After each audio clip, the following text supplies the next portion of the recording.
Bonjour à tous, opération réussie, carton plein pour l'interview de Poutine par Tucker Carlson. On a parlé sur cette chaîne, mais on va avoir un angle aujourd'hui différent, la suite. Ça démasque tout le monde.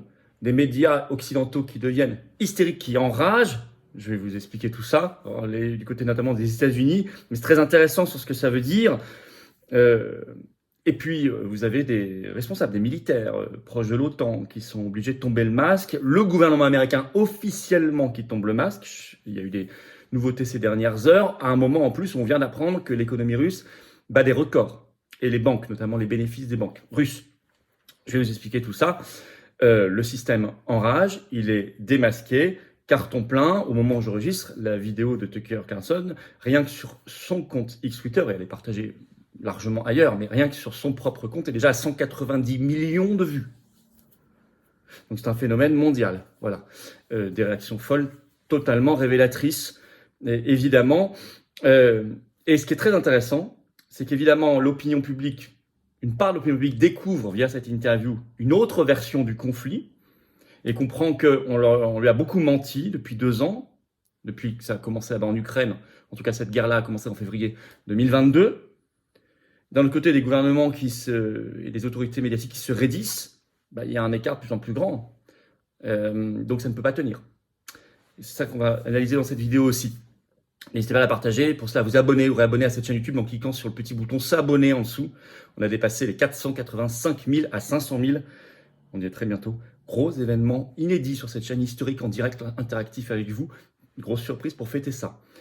Il suffit de cliquer sur s'abonner en dessous, c'est gratuit. Ou réabonnez-vous si YouTube vous a désabonné. En plus, en vous abonnant, et c'est surtout ça, vous allez aider énormément tout ce travail parce que les gens vont voir mieux les vidéos, elles seront davantage recommandées. On va aller toucher des nouvelles personnes qui ne nous connaissaient pas encore grâce à votre abonnement. Merci à vous. Et vous, c'est pratique, vous appuyez sur la petite cloche à côté, comme ça vous êtes notifié dès qu'il y a une nouvelle vidéo ou un nouveau direct sur la chaîne automatiquement. Par ailleurs, samedi 24 février, on est pour Julian Assange et tous les lanceurs d'alerte, on se réunit devant l'ambassade d'Australie à Paris, 4 rue Jean Rey, 15h. Soyez là, il y a notamment Patrice Peset, médecin, lanceur d'alerte, visé par le Conseil de l'Ordre, bien sûr, parce qu'il a alerté sur les injections, parce que c'est Julian Assange, grosse actualité sur lui en ce moment, et en même temps, toute la thématique des lanceurs d'alerte qu'on voit le 24 février, donc venez, c'est ouvert à tous, évidemment. C'est ouvert à tous aussi, adhérents comme non-adhérents, évidemment. La réunion publique que je tiens à Agen, le jeudi 29 février, 19h. Il y a juste participation aux frais, 5 € pour entrer, on vous offre le verre de l'amitié. Il y a un formulaire d'inscription pour Agen. C'est ouvert à tous les départements, adhérents, non-adhérents. Inscrivez-vous sous la vidéo en description. S'inscrire n'est pas obligatoire, mais ça nous aide à organiser. Grand merci. N'oubliez pas également, vous trouverez sous la vidéo en lien, en description, la pétition contre l'article 4 qui doit être examiné mardi et mercredi prochain à l'Assemblée nationale de la loi sur les dérives sectaires. L'article de censure confirme ma vidéo d'hier. Signez-la, partagez-la. On y va. Cette interview de Vladimir Poutine par Tucker Carlson n'en finit plus de déchaîner l'inquiétude et la panique et l'hystérie. Le système enrage. Avec des réactions des médias, des otanolâtres, les fans de l'OTAN, qui vénèrent l'OTAN, et des États-Unis officiellement. Avec évidemment un fossé qui se creuse entre les opinions publiques qui comprennent de mieux en mieux la réalité des rapports de force, que nous on explique ici depuis des années, et d'un autre côté, des élites qui se cabrent, évidemment. D'autant qu'on a un record pour la croissance économique russe au même moment, donc ça les énerve encore plus. Je vous explique tout ça. Médias devenus fous. Je vous ai dit, au moment où j'enregistre la vidéo, 190 millions de vues rien que sur le compte X Twitter de Tucker Carlson pour cette interview de plus de 2 heures. Je ne vais pas ici revenir sur le contenu, c'est ma vidéo que j'ai faite vendredi. Alors, CNN, par exemple. Alors ça, c'est peut-être l'article le plus révélateur. CNN, ce 10 février, le titre « 2 ans après le début de la guerre, Vladimir Poutine a une opportunité de propagande alors que le Congrès américain s'égare sur l'Ukraine. » Eux, ils hallucinent des évolutions en 2 ans, littéralement. Écoutez bien ce qu'écrit CNN en entame de son article. À l'approche du 2e anniversaire de l'invasion russe de l'Ukraine, on a l'impression que tout le monde a été aspiré dans un monde bizarre. Regardez le monde regretté de CNN il y a 2 ans. Ils le décrivent eux-mêmes. Puis ensuite, on va voir le monde tel qu'il est aujourd'hui et qu'ils n'aiment pas.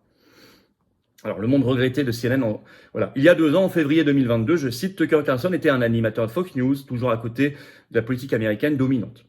Le soutien américain à l'Ukraine semblait ferme, indéfectible, au moment où la Russie faisait son invasion.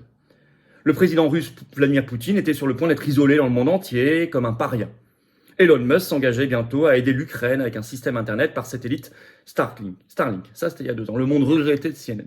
Et 2 ans après, CNN écrit Donc après la diffusion de cette interview. Vladimir Poutine a obtenu une plateforme.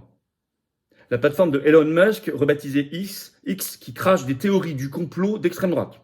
Il y a tout, hein. Combo. CNN, Le Monde aujourd'hui, l'aide américaine à l'Ukraine est réellement remise en cause. Le Monde d'aujourd'hui, CNN. Donald Trump planifie son retour à la Maison-Blanche. Une invasion de propagande sur X, une victoire de propagande pour Poutine. Fin de citation. Donc CNN a littéralement reçu un énorme choc sur la tête. En disant, on est tous aspirés dans un monde bizarre. Ils comprennent plus ce qui se passe. Tout a changé. Évidemment, accélération de ce changement via cette interview. Le reste des médias aussi tombe dans la même, là c'était le plus révélateur de tous, mais le Figaro a relevé les réactions de la presse américaine dans un article du 9 février en écrivant « Les médias américains ont décrié un Tucker Carlson démissionnaire, trop souvent impuissant. La presse américaine fustige une mise en scène. » Honnêtement, la presse occidentale peut parler. Regardez une interview de Macron, regardez une interview de Biden sur CNN, quand il est en état de faire une interview, mais même de Macron en France. Ça dégouline de complaisance, il n'y a pas de vraies questions, donc ils peuvent honnêtement faire la leçon à Tucker Carlson, vu eux ce qu'ils font. Franchement, ils sont quand même sacrément gonflés. Le Figaro écrit toujours, a relevé que le Washington Post parlait de tirade révisionniste, carrément, d'une interview décousue, etc. Donc ils sont vraiment... ils enragent complètement. C'est vraiment ça qu'on sent ici. Alors, par ailleurs, les otanolâtres, au-delà des médias, des militaires, des universitaires, tombent dans l'hystérie. Il y a eu 3 prises de parole folles sur LCI, coup sur coup, le 9 février. Je vous cite d'abord le général Richoux, qui fut attaché de défense à Berlin, qui est très proche de l'OTAN, et qui a déclaré ceci. On subit trop après l'interview. On est à moitié paniqué. Comment on va faire pour contrer ce narratif-là? On doit apprendre à imposer nos propres narratifs. Il faut les infester de fake news. On peut dire des tas de choses, on l'a déjà fait. Donc il appelle même à infester de fake news les médias.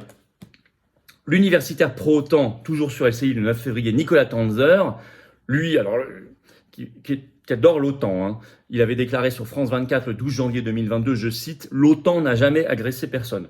Les Serbes, notamment, apprécieront. » Je rappelle que c'était une guerre illégale, bombardement de Belgrade notamment, totalement illégal au regard du droit international par l'OTAN, avec beaucoup de morts. Donc rien que les Serbes et tant d'autres apprécieront. Bon, et Nicolas Tanzer, vous avez le portrait qui est posé, qui déclare sur LCI le 9 février, « Nous sommes en guerre. La question, c'est celle aujourd'hui de la libération de l'Ukraine. Je pense que nous avons tout à fait les moyens d'intervenir. » Et il ajoute, il appelle à frapper les troupes russes et les bases logistiques qui leur servent à mener la guerre avec nos armes et nos soldats. Donc là, il appelle à entrer en guerre officiellement avec des armes, des soldats français. 3e exemple enfin sur LCI, toujours le 9 février, François Hesbourg, alors qui lui invente carrément des propos à Poutine, puisqu'ils savent plus quoi dire, ils lui font dire ce qu'il n'a pas dit. Je cite, « On savait que Poutine avait une lecture de l'histoire de la région créative. Là, c'est la première fois qu'on entend un responsable russe dire que Hitler avait raison et que la Pologne avait tort. » Il n'a absolument pas dit ça pendant l'interview, mais c'est pas grave. Et ils ont tellement perdu pied qu'ils se raccrochent aux branches des mensonges. Bon. Mais encore plus intéressant, un 3e niveau, donc médias, des espèces d'officiels là, militaires, proches de l'OTAN ou universitaires, et 3e niveau, les gouvernements. L'interview a forcé Washington à une réaction officielle et à être démasqué. New York Times le note dans un article du 9 février, le titre, les États-Unis rejettent le dernier appel de Vladimir Poutine pour des négociations de paix en Ukraine. Ça y est, officiellement. En écrivant, le scepticisme reste élevé quant aux intentions du dirigeant russe après qu'il a dit à Tucker Carlson que la guerre en Ukraine pourrait être réglée par un accord de paix. Donc Washington a répondu officiellement « Non, on n'est pas d'accord pour entamer des négociations de paix » après ce qu'il a dit dans l'interview de Tucker Carlson. C'est très intéressant, ça démasque. Comment d'ailleurs, après cette interview, les opinions publiques vont-elles recevoir ce refus, le percevoir, l'accepter, l'accueillir, le comprendre et le tolérer? Ça va être de plus en plus compliqué. Les opinions publiques, déjà, étaient de plus en plus pour une solution de paix. On n'est plus en février 2022. Beaucoup ont compris, beaucoup aussi sont lassés qu'on donne des milliards, des armes, etc. et qu'on voit que ça ne mène à rien. L'Ukraine est en train de perdre. Enfin, nous, on avait analysé tout ça avec grande justesse, je le crois, depuis le début, si vous avez suivi toutes mes vidéos. Mais au-delà de ça, Maintenant, il y a eu un accélérateur de compréhension grâce à cette interview qui est vue par des centaines de millions de personnes. Donc comment les opinions publiques vont-elles percevoir ce refus et cette hystérie? Très mal. Donc il y a un écart qui va grandir entre les élites, entre guillemets, autoproclamées et le peuple, et en France aussi. Et ça ne sera pas tenable longtemps. Il va falloir que le peuple chasse ces élites-là. Mais oui, cette oligarchie, on en arrive là, évidemment. Et on va aller vers des réflexions politiques. Est-ce qu'il faut sortir de l'OTAN? Est-ce qu'il faut se débarrasser de l'OTAN et de tous les relais de guerre comme l'Union européenne et d'autres? Est-ce qu'un État profond existe vraiment? Il a été abordé dans l'interview de Poutine. C'est intéressant, ça fait avancer la maturité et la réflexion des peuples, et c'est très bien. D'autant que cette hystérie du système est renforcée par la bonne santé insolente de l'économie russe. La Tribune le note le 8 février, le titre « La Russie renoue avec la croissance économique malgré les sanctions occidentales », mais pas n'importe quelle croissance. La croissance du PIB a été de 3,6% en 2023. Et la Tribune note, alors que nombre d'institutions et d'experts voyaient l'économie russe s'effondrer, à commencer par ce cher Bruno Le Maire, et la Tribune écrit toujours, cette hausse du PIB russe contraste avec les difficultés de la zone euro qui n'a eu que 0,5% de croissance en 2023. La Russie, 7,2 fois plus, 3,6%.